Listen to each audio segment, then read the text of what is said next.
phakathi kwethu ukhona othi sekukhulunyiwe ngiyamdinga uJesu. Oh haleluya. Funa nje ukuthatha lo 2 minutes ngimemezela uJesu akwazi ukusindisa umuntu, akwazi ukuhlanga umuntu empilweni yakhe, akwazi ukumhlanga kuze kube sekuphelele.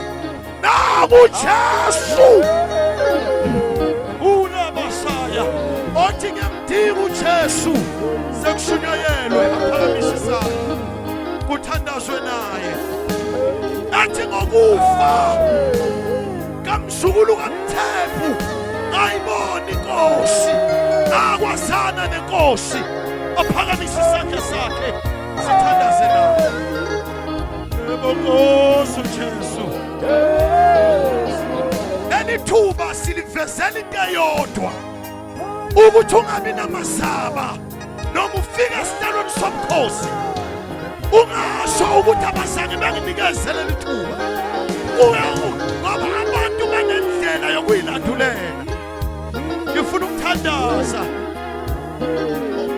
uma khona kagijima esephambili ngithandaze naye. Haleluya haleluya haleluya haleluya haleluya.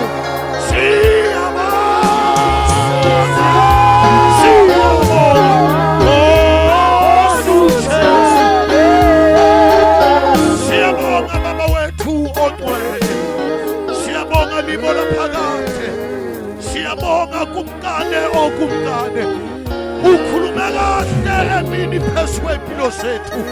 Inhliziyo zethu zilangazelela wena, inhliziyo zethu ziyaqaphela ukuthi kuma kuvela konke lokhu isikhathi sokuphela, isikhathi sokubuya kwakho Jesu.